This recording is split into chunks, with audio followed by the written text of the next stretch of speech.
जय श्री कृष्णा। आज है 7 दिन ही तो हैं सबके पास। जीवन में सिर्फ 7 दिन हैं। उसके ऊपर बात सुनिए आज हमारी। आपको जब याद आ जाए भूल हुई है तो दो ही तो बातें हैं, या तो पछताते रहिए जीवन में या पश्चाताप की अग्नि में जलते रहो। तो प्रायश्चित कर लीजिए। और उसकी विधियां हैं, या तो आपको शास्त्र का ज्ञान हो, या विद्वान के पास जाइए, महापुरुष के पास जाइए।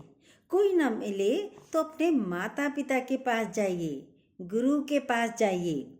राजा ने कहा, मुझसे पाप हुआ है रानी, अपनी पत्नी से कहा, और इसका प्रायश्चित करता हूँ। मैं इसी क्षण अपनी सकल संपदा का त्याग करता हूँ। प्रायश्चित ये करता हूँ मैं, अब इसकी पुनरावृत्ति नहीं करूँगा, दोबारा नहीं दोहराऊँगा इस पाप को मैं। और राजा होने के कारण पुनरावृत्ति होगी। मैं राजा रहूँगा, शासक रहूँगा, बलवान हूँ मैं, जयी हूँ, श्रेष्ठ हूँ, मैं महान हूँ। ये बातें मुझे याद रहेंगी, तब पाप होगा ना। तो मैं प्रायश्चित के लिए राज्य त्यागता हूँ, राजा ने कहा। और एक बात, पाप की पुनरावृत्ति ना हो, ये ही प्रायश्चित है सबसे बड़ा। गया अपने गुरु के पास और चरणों में गिर गया और कहा, देव, मैं प्रायश्चित के लिए आया हूँ, मुझे दंडित कीजिए। मैं राज्य त्याग कर आया हूँ, मैं जीवन पर्यंत भिक्षा मांग कर रह लूँगा। मुझे आदेश दीजिए, मैं सोने चांदी के सारे पात्र त्याग कर आया हूँ। मुझे आदेश कीजिए, मैं बिछोने के नाम पर पल्लवों का बिछौना करूँगा। पल्लव मतलब पत्तों का बिछौना। केवल पल्लव, केवल पत्ते बिछाकर सोऊंगा, रहूँगा।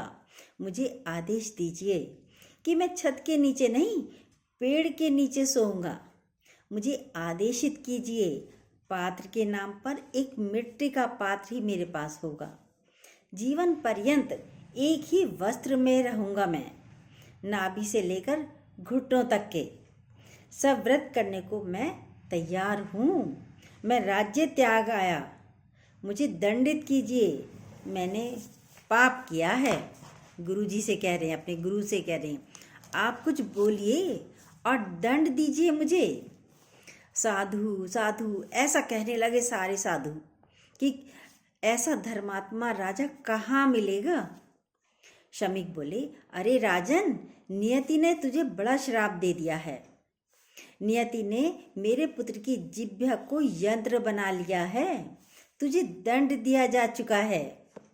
परमात्मा और प्रकृति ने किस ढंग से मेरे पुत्र की जिह्वा और उसकी चेतना को अपने अधीन कर लिया। राजा ने कहा, मुझे दंड मिल गया क्या? तो उन्होंने कहा, तुझे श्राप दे दिया है मेरे पुत्र ने। 7 दिन के बाद तक्षक तेरे प्राण छीन लेगा। तेरे पास केवल 7 दिन हैं। अब जो है केवल 7 दिन, 7वें दिन तेरी मृत्यु निश्चित है। भाई, गणना यदि हम करते हैं तो 7 ही दिन होते हैं, 8वां दिन तो होता ही नहीं। इन्हीं दिनों में मृत्यु आएगी।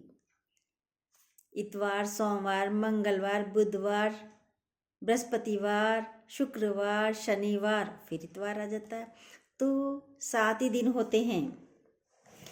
8वां दिन तो बना ही नहीं। इन 7 दिनों में पता नहीं किसी एक दिन सबकी मृत्यु आनी है। 8वां दिन नहीं बना। मृत्यु दंड का समाचार सुनकर किंचित तो राजा विचलित हुआ, थोड़ा सा विचलित तो हुआ, लेकिन याद करने लगा, मृत्यु तो मेरे पास कितनी बार आई है। जब मैं गर्भ में था तो ब्रह्मास्त्र मेरे निकट आ रहा था, और अस्त्र जब मेरे निकट आया तो भगवान ने सुदर्शन चक्र से मेरी रक्षा की। तो जब अस्त्र मेरी मृत्यु का कारण बन रहा था, तब भगवान ने ब्रह्मास्त्र से रक्षा करने के लिए सुदर्शन चलाया था। अब साधु ने मेरे प्राण छीनने के लिए मुझे श्राप दिया है।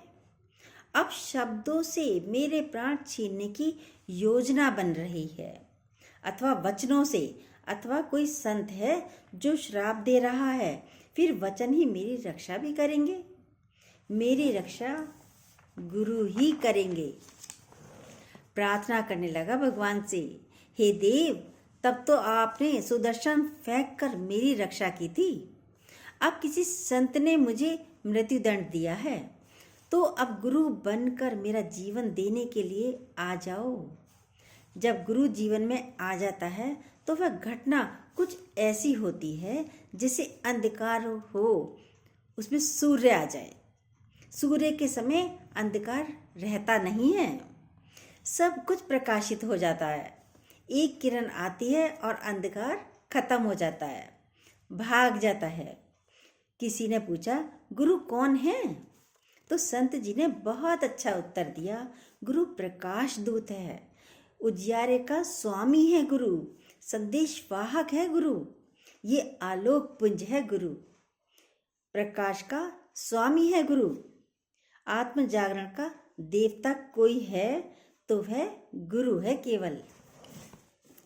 वह विचलित होकर निकल पड़ा, मैं नारायण, मैं शंकर, मैं ब्रह्मा, ऐसे साकार होकर परीक्षित के सामने प्रकट हो गए सारे देवता। गुरु को सामने देखकर पाणिपात होकर प्रश्न पूछने लगा। संत सामने हो तो अपने कल्याण के प्रश्न अवश्य पूछने चाहिए। परीक्षित के सामने तो मृत्यु खड़ी है और सामने गुरु भी है, तो पूछने लगा, जैसे सुखदेव मुनि का आगमन हुआ, ये परम गुरु क्यों कहे, इनको परम गुरु क्यों कहा? क्योंकि जैसे ही सुखदेव मुनि का आगमन हुआ, अनेक संत उनके सम्मान में उठकर खड़े हो गए।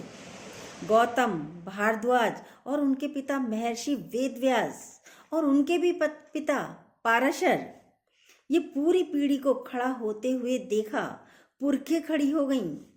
सुखदेव मुनि के आगमन को देखकर व्यास उठकर खड़े हो गए और उनके भी पिता पाराशर। तो मन ही मन वो समझ तो गया था कि गुरुओं के गुरु हैं ये, कोई परम गुरु हैं, कोई सामान्य गुरु तो है नहीं, ये गुरुओं के गुरु हैं। ये देह तो सबकी जाने वाली है, मेरी भी चली जाएगी 7 दिन के बाद, तो क्या अचंभा है। मृत्यु तो सबकी आएगी, पर ये भी चली जाएगी तो क्या। पर मुझे इसका सच तो पता हो, इससे पहले ये देह चली जाए, ये शरीर मेरा छूट जाए, मुझे कुछ सच तो बता दो।